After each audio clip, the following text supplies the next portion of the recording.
Now I'd like to introduce our speakers for today. I'm excited to welcome my good friend Patrick Tian. He is the author of Execute Without Drama and recently published his new book, Rhythm, which is all about how to achieve breakthrough execution and accelerate your business growth. It's gotten great reviews and has already hit number 17 on Amazon's Kindle Books list. Patrick and his team have developed or have helped companies all around the world facilitate thousands of quarterly planning sessions.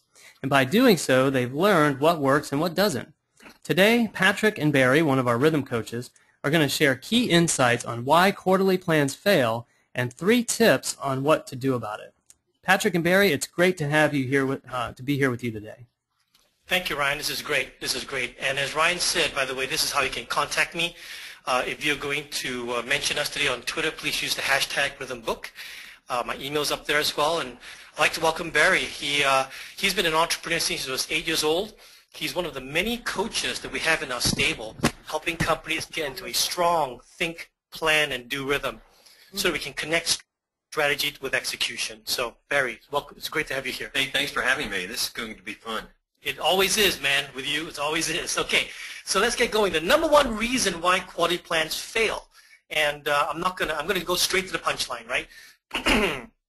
So if it gets boring, you guys can jump out. But I'm going to get straight to the punchline. The number one reasons why quality plans fail is a failure to get people engaged immediately and then into a strong execution path. That is the number one reason that we've seen quality plans fail. So with that in mind, what are the warning signs? So here are some of the warning signs we've seen. The first one is that people don't seem to get it. It seems so clear in your mind. If you're the CEO or department leader, VP, it seems so clear in your mind. Yet when folks explain what they're doing, it just seems complicated. And then, sometimes it seems like other people have other projects to do that get in the way. And you might be thinking, you know what, guys? Priorities, man. Get with the priorities. Yet we have other projects that seem to be there, hidden priorities. And then the third is intuition. If you think that you're having trouble, that you think you're behind the 8 ball, you probably are. So those are 3 symptoms that you can kind of take a quick gut check and see where you think you are. We have 2 groups of people on this webcast. We always do, by the way. Folks who use our software Rhythm and folks who don't. And that's great. We love to have both groups of folks. But I always like to make it a bit special for our clients, and so I'm going to show you a few tips with Rhythm for our clients as well. So if you're a Rhythm user on this webcast, let me show you some dashboards that will give you some warning signs. They'll give you some objective warning signals that your plan is not going well. Then we can discuss how to adjust and do great. So for Rhythm clients, if you look at the dashboard, you'll see that a status of yellow or red, well, with no action plan documented, that's a warning sign. You're in trouble. The dashboard's not going to help you take action. When there's yellow or red for your status, for example, Patrick, we want you to discuss that with your team and come up with a corrective action and then document it in Rhythm or in whatever software you're using for your dashboard. That's right. And Chip and Dan Heath in their book Switch, they talked about how to put action triggers in your environment that will cause change and action to take place. So, dashboards are action triggers, which means they bring things to your attention, but nothing happens, guys, unless you take action. So dashboards bring things into your attention, and then you have to take action. Right, and if you don't take action, then now you're about to see what will probably happen. The lack of action will lead to weeks of red on your dashboard, and ultimately it's a failed or it's a poor result for your quarter. That's great, and that's a good example of a symptom that you can see objectively on the dashboard. Next one up. Well, and the lack of status or status criteria by week 3 of your quarter, that's a clear indicator that you have some problems going on. It demonstrates that the person who owns that priority may not have a clear understanding of what needs to be done, and it's probably going to result in future reds. So it might look like this. As you can see, the trend is now red, and that's not the trend we want to see. We're early enough in the quarter, though, Patrick, we can turn this around. Mm-hmm. So for my last example, more than 3 weeks of the yellow or red, well, that's a warning sign for us, and so we want to make sure we pay attention to that. So one of the pitfalls that we see some people do, because we got lots of patterns to look at, is that if you get a bunch of yellows, we can get lulled into just accepting the yellows, like yellow, yellow, yellow. Instead of doing that, though, we got to take ownership. We got to take ownership to change that. So what are you going to try? What are you going to do? What adjustment can you make? That's right, and we want our teams to take full accountability for that. Hey, Patrick, you know what? I'm also a trigger, an action trigger. You're an action trigger? Yeah. Well, these are the patterns that the coaching team, we look for this. And sometimes our clients just don't take action. They see it, but they don't take action. So we gently remind them. I say gently, but it's time to take action. So if you need an action trigger, or if you're curious about how this might work for your company, then you can reach out and contact us. Cool. So these are the 3 things we're going to learn today, the 3 tips on how to get engaged and stay on an execution path. Because if you get engaged early and stay on an execution path, you will have a much more successful quarter. So 3 things. First, the why, why, how to get engaged. Secondly, is you got to create the how. People need to understand how they're actually going to get the work done. And then thirdly is the do rhythm. How do you get into an execution rhythm and execute strongly for 13 weeks? So we're gonna actually discuss these 3 things. So the first one, the why, is to get engaged. We really need to help people understand the why they're doing something in order to get engaged, just so that they're not just laying bricks. I share this laying bricks thing because I think of Sir Christopher Wren. He's the architect of the famous St. Paul's Cathedral in London. And as he was inspecting the site one day, he saw 3 bricklayers. And many of you already know this story. It's a classic that I love. He noticed that the first bricklayer was doing an okay job, but not a great job. The second one, slightly better, but the third bricklayer was doing an awesome job. So he approached them. He asked the first bricklayer, hey, what are you doing? And the guy looks at him and says, you know what, I'm just laying bricks. He asked the second guy what he's doing, and the second guy says, I'm doing this to feed my family. So I need an income, right? I'm doing this to feed my family. But the third bricklayer, he said, I am building a cathedral. So he was inspired. He was connecting to the why, why he was laying the actual bricks. So it's a great story. But when I tell this story to folks, many of us have difficulty connecting to understand where the bricklayers are in our organization. And by the way, I'm not asking you to go out there and hunt for bricklayers and shoot them. Far from that. I feel that it is the CEO's job or the leader's job to make sure that everyone understands the why. So if someone's not connected to the why, get a mirror, look in the mirror and say, dude, you need to go do a better job, all right? So I want to give you 3 quick examples of daily bricklayers that could do a better job, building their cathedrals. So the first one is, I fly U.S. Airways a lot. I jokingly call them useless airways. But so at useless airways, the ticket person, you may ask them, what are you doing? And some of them would say to you, I'm getting you a ticket. Well, that's a bricklayer.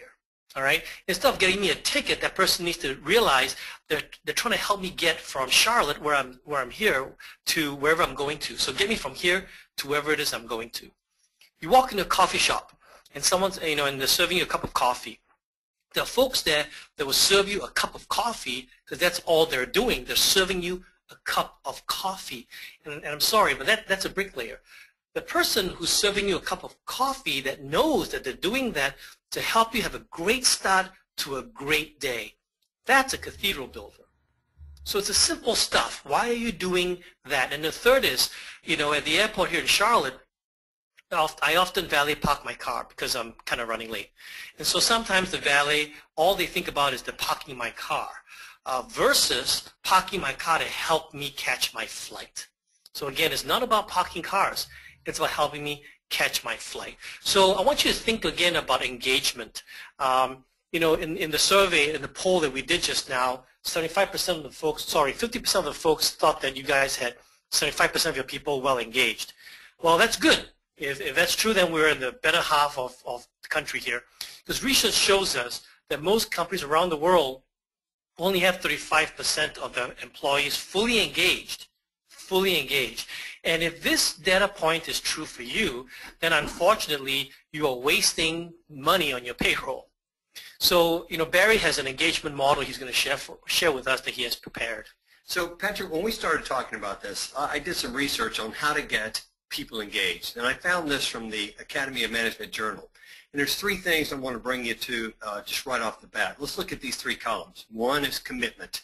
And that really means, are we winning their hearts in the workplace? The second one is compliance. Are people just following your request, just doing their job? Maybe they're unhappy, but they're doing it grudgingly. Or maybe they're just doing enough to check it off, check the item off. And then the last column is resistance. It means basically I don't like it, I don't want to do it, but there is a chance I won't let you know that directly.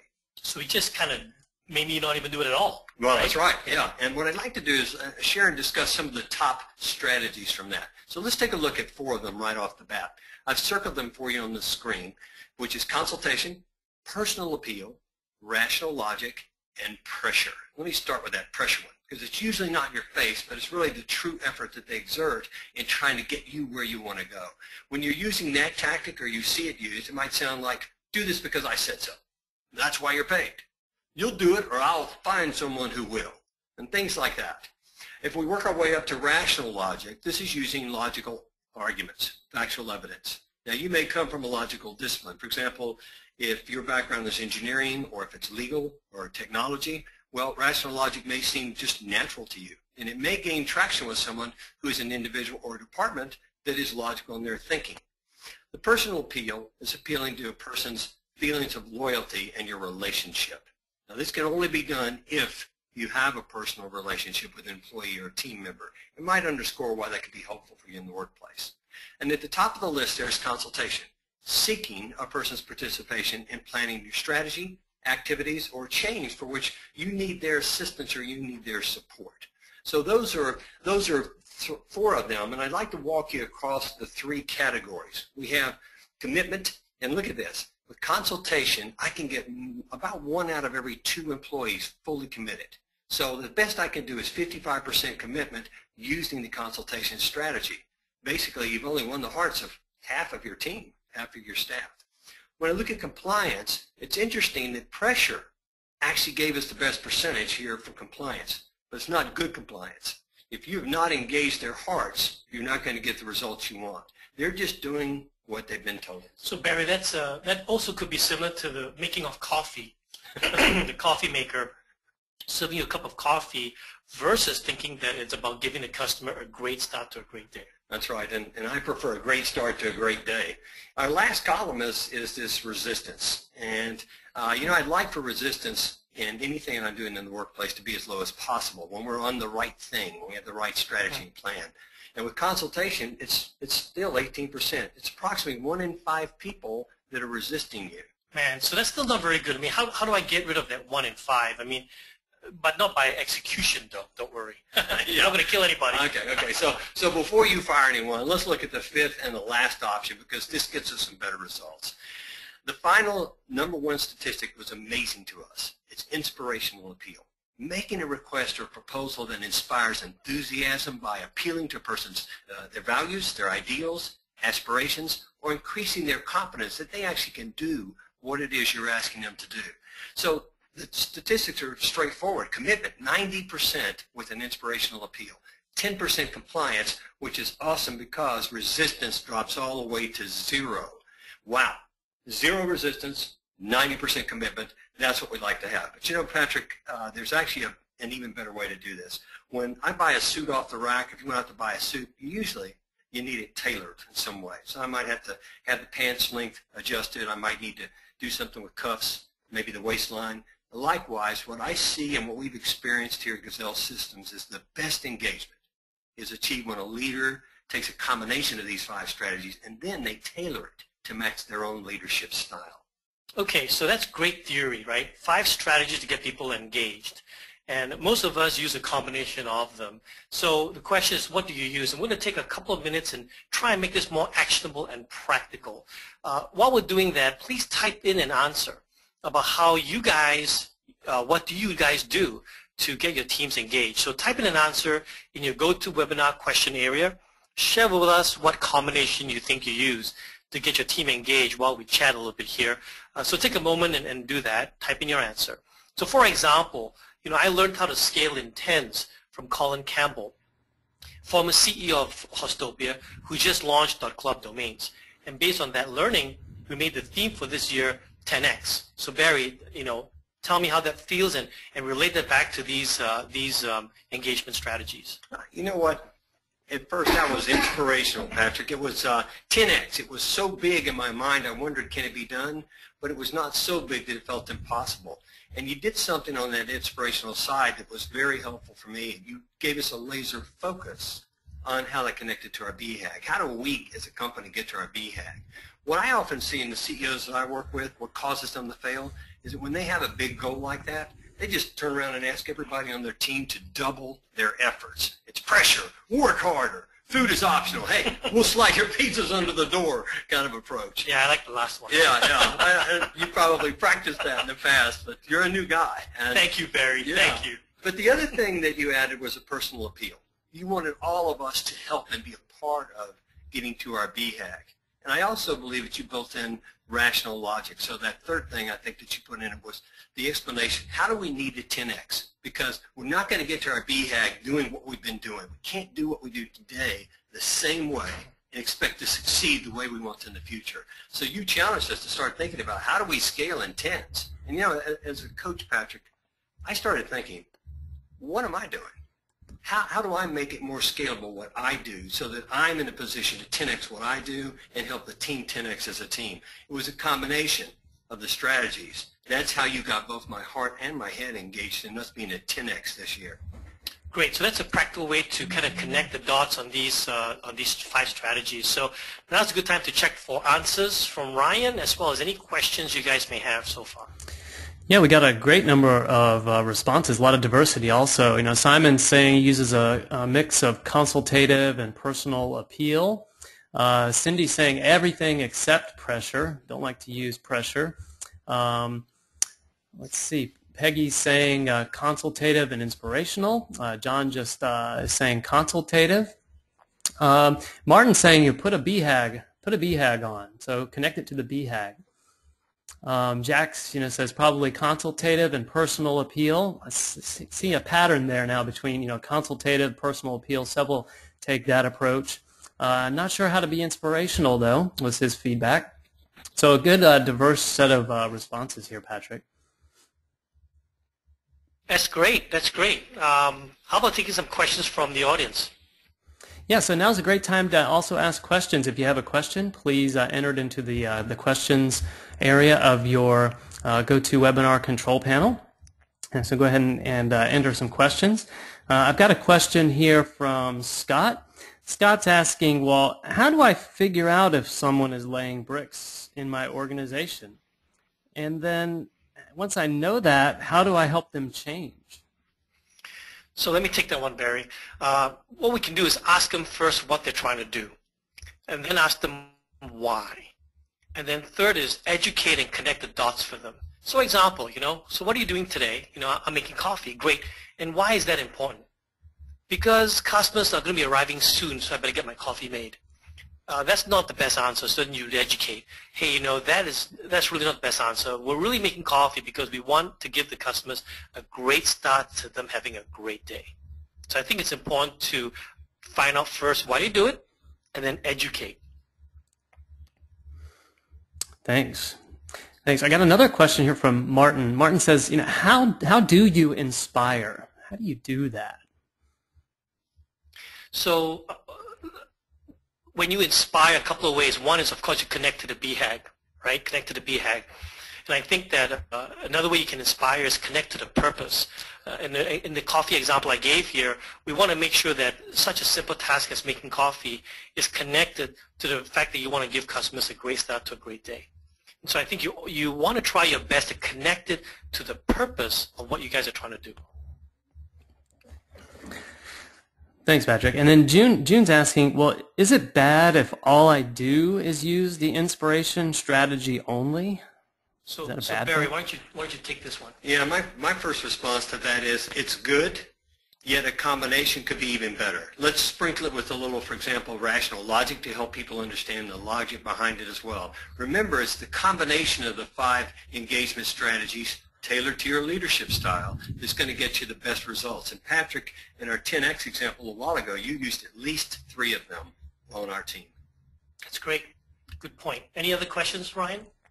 Yeah, I have one from Paul here. Paul's asking, how do you apply these tools when you're dealing with an independent, like a 1099 sales force that you really have no direct control of?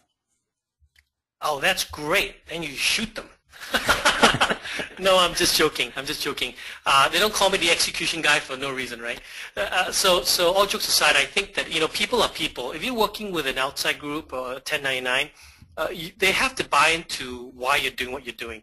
They don't have to get religion or anything, but they have to understand your purpose, and they have to understand how to align with that. So I think you just educate them. By the way, we have a lot of experience working with 1099s, and a couple of our coaches are actually 1099s. Most of our coaches we have here, the Gazelle systems, are salaried, and they're with me on staff. But we do have a couple that are 1099, and you probably can't tell the difference. Because whether you're 1099 or W-2'd, we make sure that you've bought into our whole purpose of saving the world, changing the world one entrepreneur at a time, and being as helpful as possible to every entrepreneur, helping them succeed.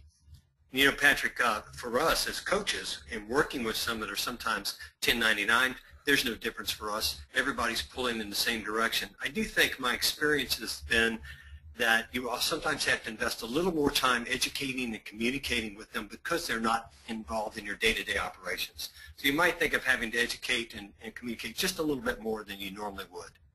That's great. Good point. And another question from Kathia. She's asking, how can you do this inspirational approach when you've got a diverse set of people working with you in different cultures, perhaps, where it's difficult to inspire all those different cultures towards one common task or goal? Do you have any examples or thoughts on that? So I do suggest that your purpose actually goes across all cultures. So for example, I've worked with folks all over the world, different cultures, and they've identified very nicely and strongly with our purpose, which is to change the world one entrepreneur at a time. The second thing I'll share with you that is a little bit closer to your execution question, though, is that every quarter you want to connect back to the reason why that quarter is important. So don't let people do work just to get work done, but remind people why that work is important. We're doing this particular thing because of what? Use your theme. Use your theme to get people engaged for that quarter. Okay, let's move along, Patrick. Good. All right. A lot of good questions. Thank you. Second tip is how do we create an execution path? This is very important. You need a clear path for execution. If you know what you're going to do and when you're going to do it, you have increased your confidence and probability of success greatly. So how do you go from planning to doing? A few weeks ago, I spoke at Cornell Engineering's Leadership Certificate Program.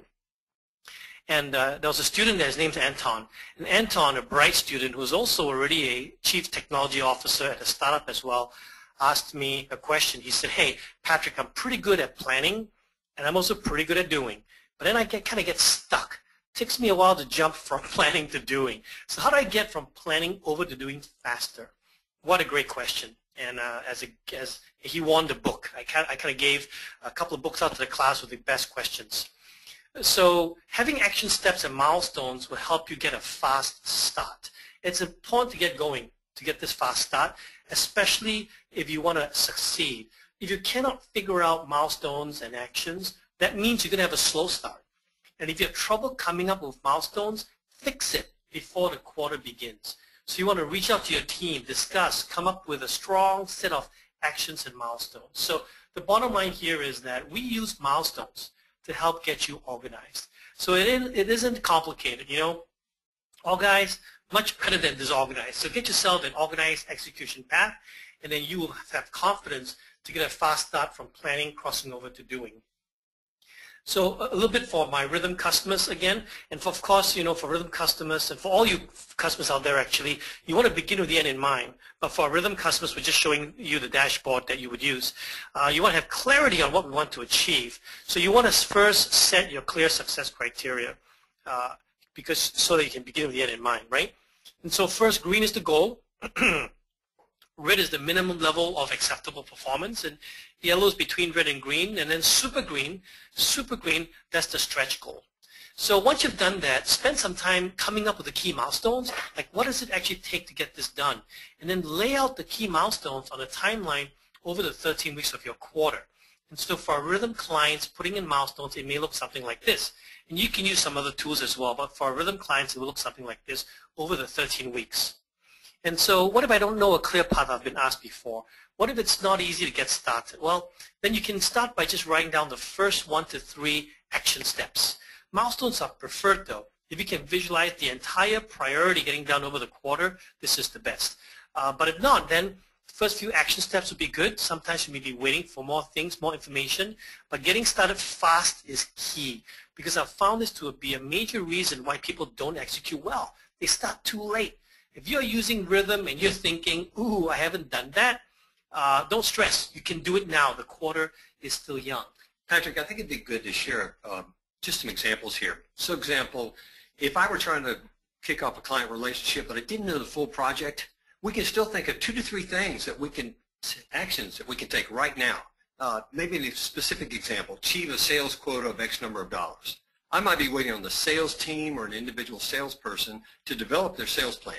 But I can still get going. I can put together a mailing list, segmentation of that list. I can eliminate duplicates from the list. I can call my top 5 to 10 prospects to get started. I can test a script. So just write your first 3 actions down and get started. So I think 50% of the deal here is literally put some things down on paper so that you have the confidence to just get started. And once you get that ball rolling, things just happen for you. So I wanted to just pause a little bit, Ryan, and see if there are any questions over the creation of milestones, because this is really key in having an execution path so you have a great quarter. Yeah, so please take some time to type in some questions. We did have a question come in. Jennifer is asking, what's the difference between a milestone and a to-do list item? Okay, so milestones represent your critical path. Think of it as your delivery points towards achieving that priority. And a milestone may actually be an aggregate of several to-do items before you actually get to that delivery point. And then Joe's asking, how much time should I budget in my planning session to develop milestones for my priorities? Patrick, I get asked that one all the time. The combination of discussing priorities and creating milestones should take about 1/2 day to 4 hours. Now, take your time here. Because one of the patterns that we see is that clients don't allocate enough time for this, and milestones then are determined they're going to be done later. They'll get done later. Later never happens, and then the quarter starts poorly because they were not put in place. And then another question on based on the red, yellow, green criteria. So what's the best way to specify red, yellow, green criteria? I saw that green was goal. Is that typically when the item is due, or is that a result that I'm expecting to achieve? What are some examples of red, yellow, green criteria? So the way I like to do it is the result that you're trying to achieve. So if you're trying to close 6 deals, then the goal is 6 deals, and green is the result. And I would suggest that I found that if you focus on the result, then you can practice what Stephen Covey taught, which is to begin with the end in mind.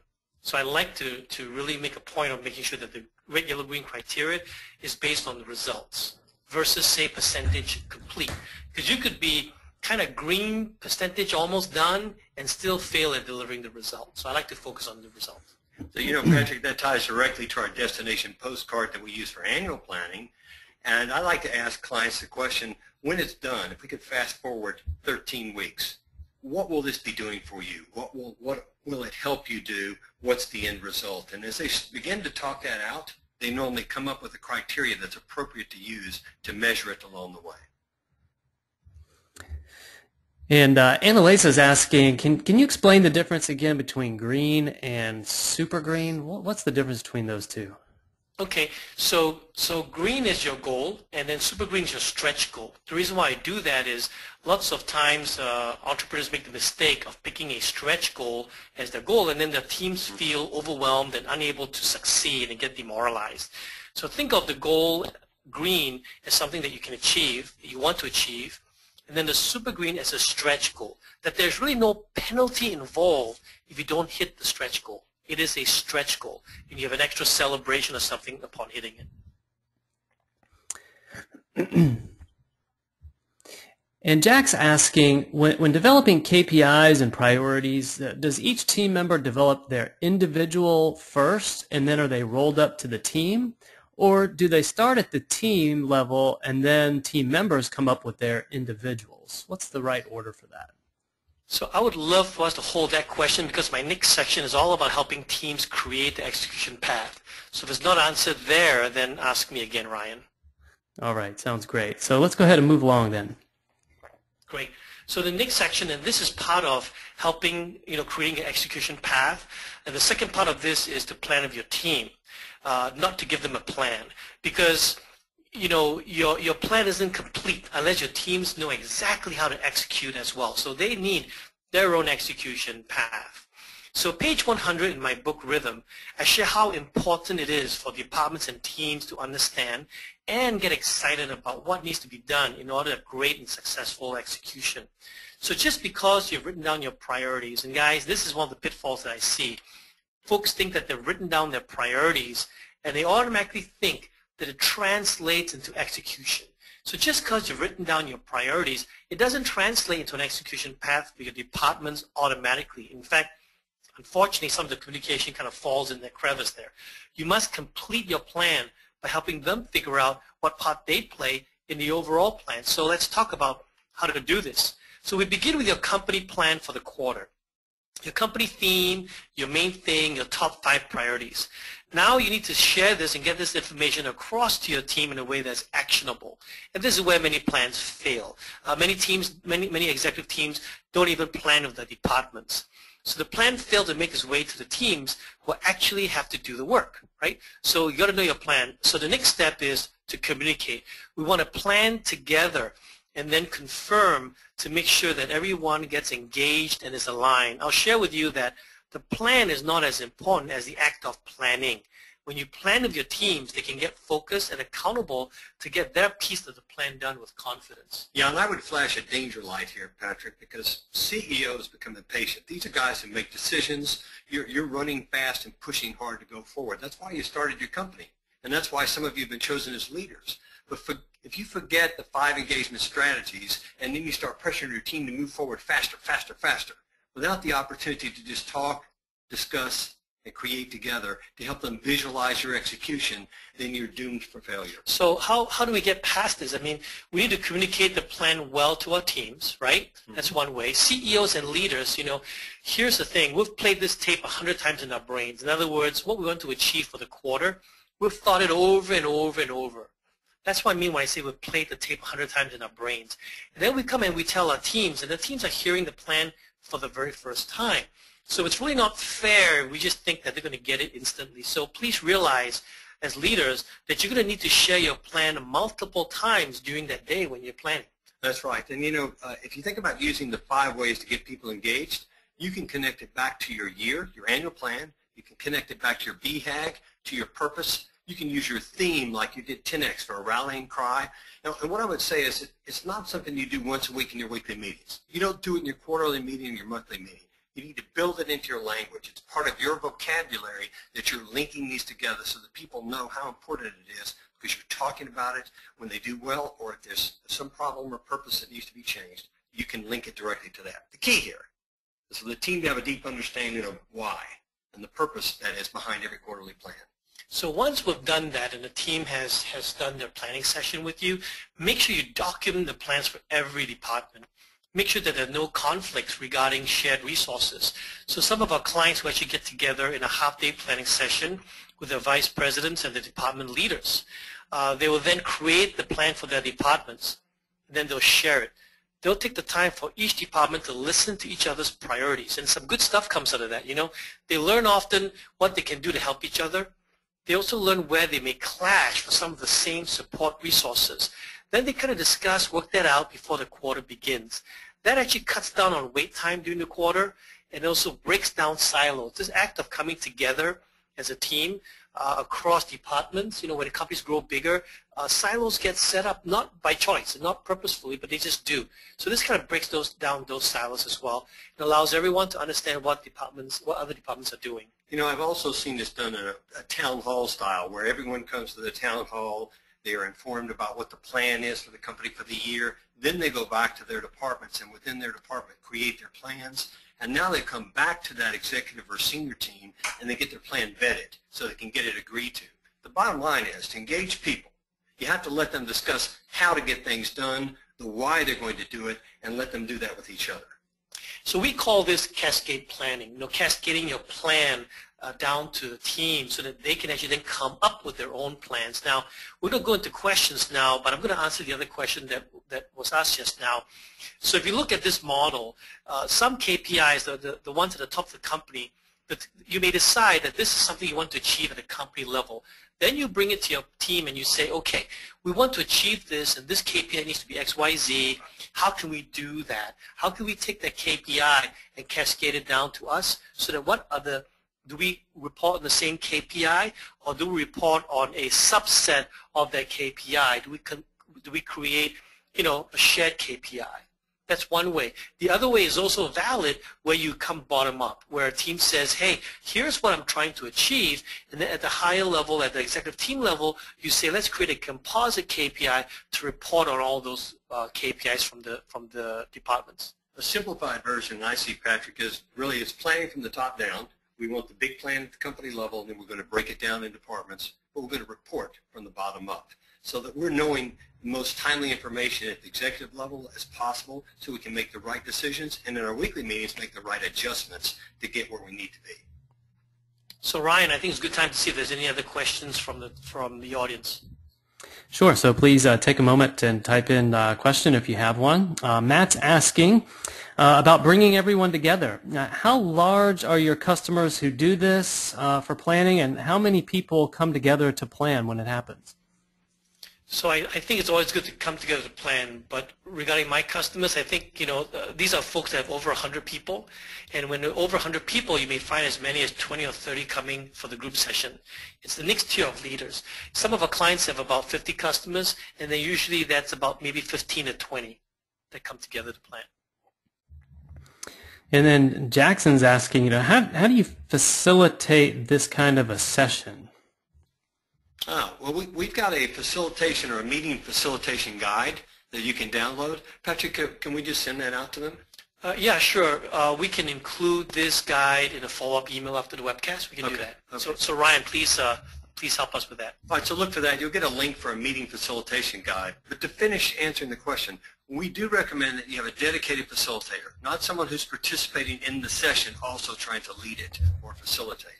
You can use someone in your company who's good at doing that and leading, or you can use an outside facilitator. And of course, we do this as well. We'd love to help you, but you can email us or check the box in the survey if you'd like more information on that. Yeah, and Jeff's asking a question regarding lean. He says, in support of lean, the Japanese spend most of their time planning up front before action rather than start fast and change your plan of action as you go. What's your take on this? Absolutely. Absolutely. So when I say start fast, I don't mean that you should start fast without planning. In fact, we believe in a think, plan, and do rhythm.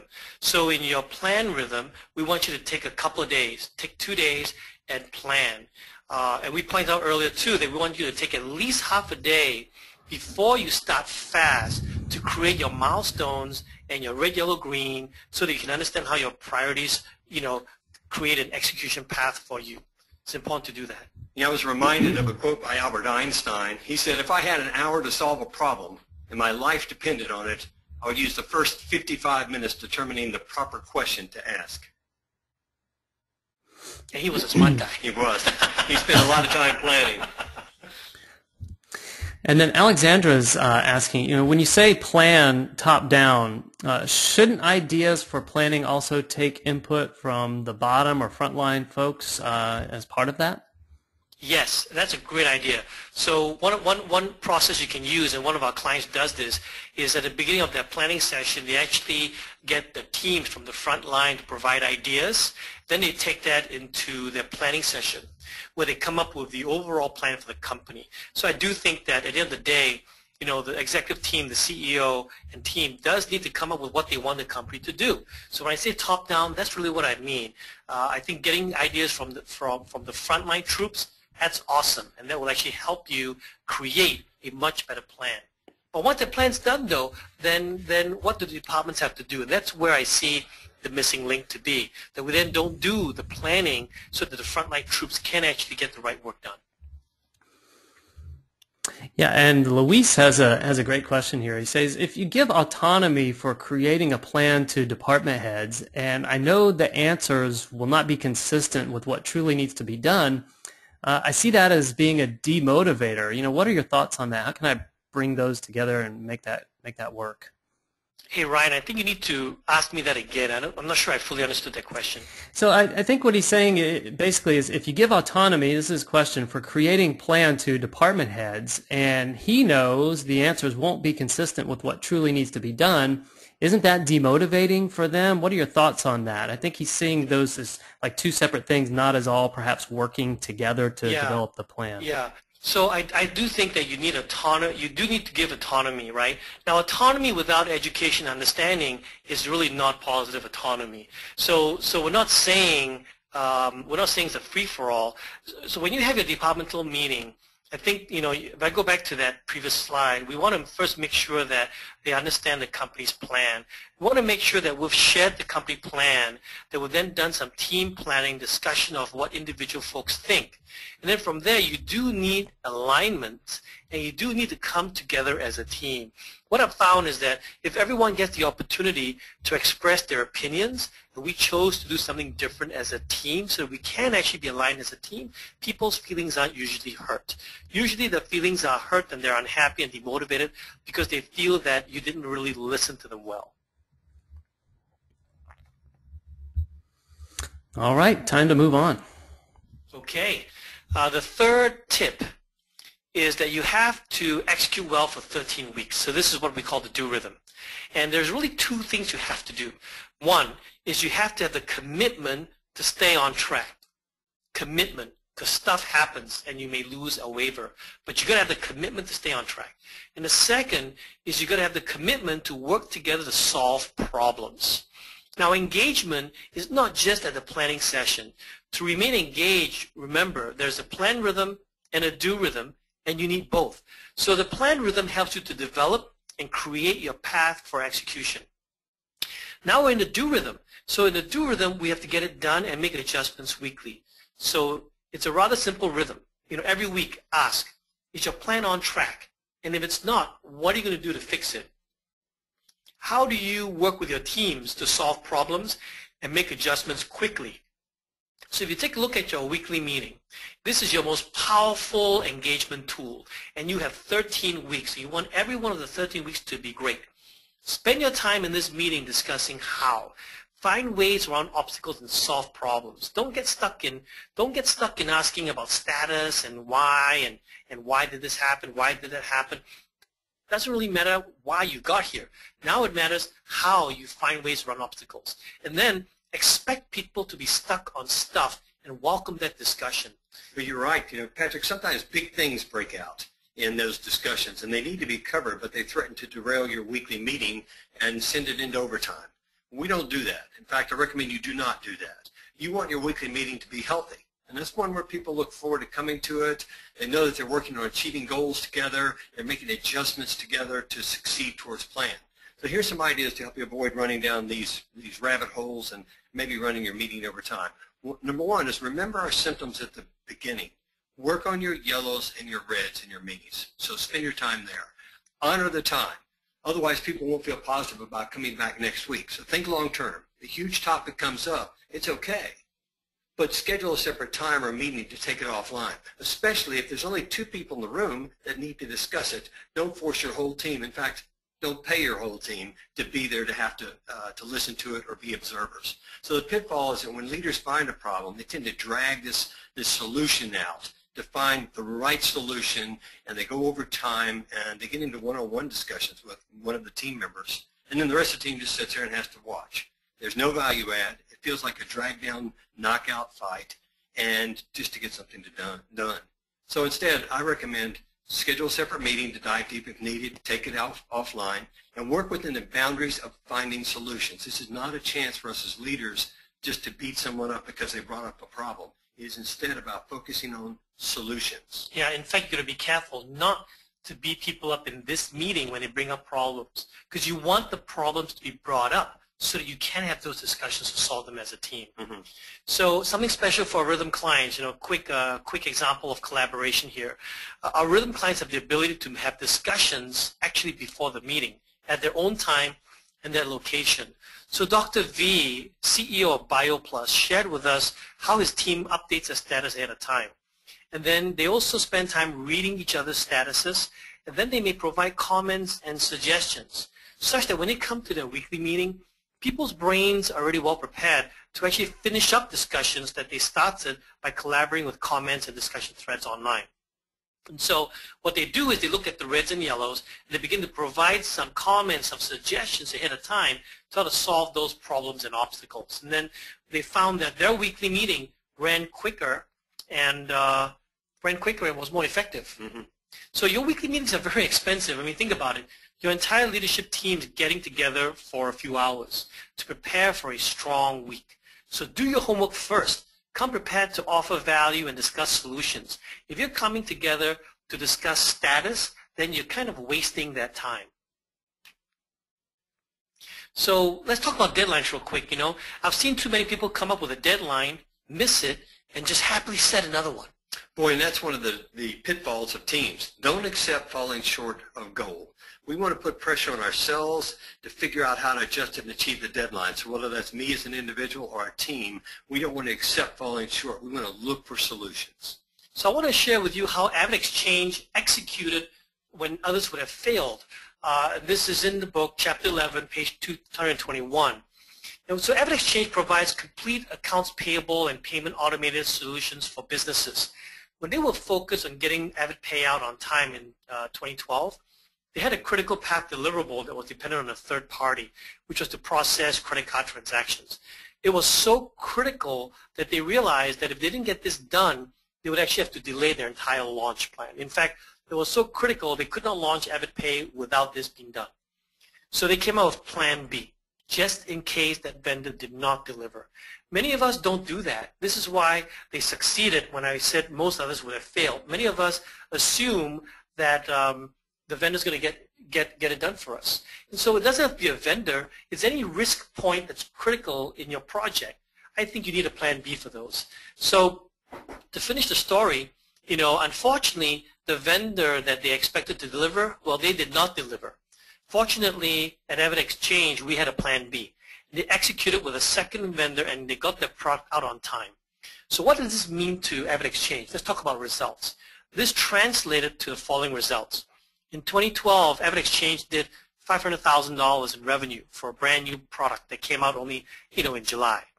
In 2013, they did $5 million, and this year, 2014, they're on target for $18 million from AvidPay as part of an overall $30 million year. It's great performance, great performance. So they would have lost all that if they didn't have a plan B. So for big stuff, you need a plan B. But think of it only for big and critical stuff. So you can read more on this story, the complete story, in the book. Now, for those working on incredibly critical and strategic initiatives, I want you to think hard about having a plan B. I wouldn't use it for everything. Really, just the critical, big stuff in special circumstances. So, Ryan, any questions from the audience? Yeah, I have a couple, and while we're working through these, if you are out there and you have a question, please go ahead and type it in. Ben is asking regarding the Plan B, can you give another example of a Plan B? Sure. So, for example, if you're raising capital is a good one. If you're raising capital, you better have a Plan B for cash, because most times what I've seen is that folks don't get to close their venture capital deals or their credit deals in time to receive the cash to fund the business when they think they needed it. Okay, thanks.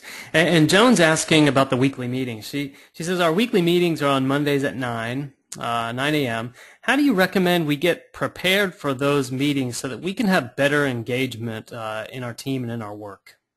So, Barry, why don't you take this one for me? Okay, so if it was a 9 a.m. meeting on Monday, I suggest that everyone get updates and status done by the end of the previous week. So that could be Friday, Saturday, or even Sunday night. Then everyone on the team has opportunity to review on Monday morning. So maybe 8 o'clock when you get in, you can review it, and I can gather my thoughts. If I had to, I could gather data, research. I could go get some additional information if needed. I could come prepared to work together and then focus in the meeting on solutions and adjustments to get on plan or stay on plan. I can do that by 9 a.m. Thanks, Barry. And Catherine is asking, they currently have weekly meetings, she says. Sometimes they last 2 hours. What's a typical or a recommended time length for these meetings to be effective? So I think a great weekly meeting will last between 1 and 1.5 hours.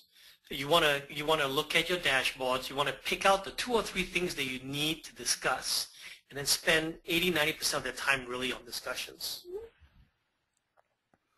And Alexandra's asking, what's the typical grace or learning period when you start implementing this process in an organization? The typical learning curve and time. I look at the learning curve a little bit differently. I look at this as immediate because I only want you to take one bite at a time. So if you take a small bite at a time, you can implement it immediately and get value. So for example, red, yellow, green, your goals. Just do that. And then have everyone's status. I mean, how much does it learn for you to say, how much does it take to learn to just record a red, yellow, green status and do it before your weekly meeting? If you just did that, you can get going. And then after that, you can learn more things. You can learn to put in your milestones. You can learn other things. But you need to get going. So I don't view it as a long learning curve. I view it more as take one step and get value. Take another step and get even more value because you're already having your weekly meetings probably. Thanks, Patrick. All right, I think we're ready to move on. Okay, so to summarize what we learned today, right? We learned how to get engaged and stay on an execution path so that we can overcome the #1 reason why quality plans fail. So in the why section, you want to connect your team to the purpose of the quarter. We also share with 5 ways to engage your team. What's your combination? In the how part, you want to create an execution path. You want to first have milestones, and second, you want to plan with your department so that we can all visualize our execution path. Then third, the do rhythm, you want to have 13 great weeks, 1 week at a time. And so some of you ask me, hey, I've learned all that, that's great. So how do I get started? What should I do? I've got 3 thoughts for you. First is you need an execution path. Go ahead and create 3 milestones for each priority. If you don't have priorities, then go get some. Go get some. But no more than 5. And then if you need help, call us. We're here to help you. All right. Well, thanks so much, Patrick and Barry. And thanks to all of you for joining us for the webcast today. This concludes the webcast for today. Please help us by taking just a minute to give us some feedback about the webcast. You'll see a survey automatically pop up after you exit the webcast, and just please complete that for us. We'd greatly appreciate that. You can always find more learning and valuable tools at our website or on our website at www.gazellessystems.com. Again, thank you so much, and I hope you have a wonderful day. Bye-bye.